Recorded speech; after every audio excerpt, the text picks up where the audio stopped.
Hi అండి, welcome back to trade with దివి.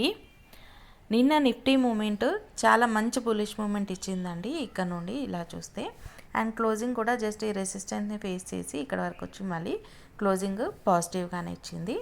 ఇక్కడ చూస్తే మనకు క్లోజింగ్ వచ్చేసి ఇది ఇవాళ నేను వీడియో రికార్డ్ చేసినప్పుడు మాక్ ట్రేడింగ్ డే అండి, అందుకని ఇలా చూపిస్తుంది. సో దీన్ని ఇగ్నోర్ చేయొచ్చు. మనకి ప్రీవియస్ క్లోజింగ్ వచ్చేసి 26,176 దగ్గర ఉంది.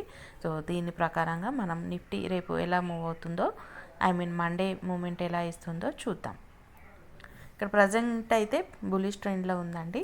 ఇక్కడ కాస్త సపోర్ట్ తీసుకొని మళ్ళీ ఇక్కడ రెసిస్టెన్స్ దగ్గరికి వెళ్ళింది. ఇది ఫేస్ చేసి ఇక్కడ వరకు వచ్చింది, మిడిల్ సపోర్ట్ వరకు. సో ఇక్కడ 2 పాసిబిలిటీస్ ఉంటాయండి. మనకు మార్కెట్ కనుక ఆల్రెడీ బులిష్ మూమెంట్ ఉంది కాబట్టి అది కనుక కంటిన్యూ చేసి రేపు కనుక గ్యాప్ అప్ ఓపెన్ అయ్యేది ఉంటే అరౌండ్ ఈ ఏరియాలో మళ్ళీ బులిష్ మూమెంట్ ఫాస్ట్గా వచ్చేది ఉంటే మనకి నెక్స్ట్ లెవెల్స్ వచ్చేసి 26,260 అండ్ 26,277. ఇది కూడా ఫాస్ట్ కనుక బ్రేక్అవుట్ చేసేది ఉంటే మనకు నెక్స్ట్ లెవెల్ వచ్చేసి 26,310 వరకు రావచ్చు.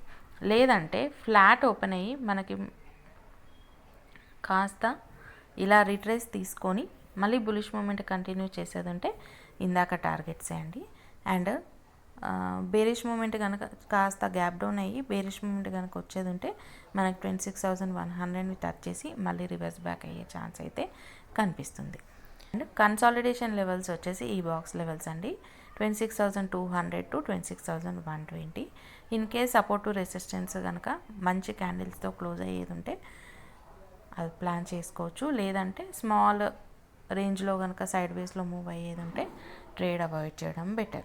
న్యూస్ బేస్డ్ ర్యాలీ ఉన్నప్పుడు మాత్రం కొంచెం రిస్క్ తీసుకోకుండా ప్రాపర్గా సెటప్ వచ్చినప్పుడు వర్కౌట్ చేస్తే బెటర్ అండి. Hope for the best for Monday market. Hope you like my video. Please like, share and subscribe. Thank you.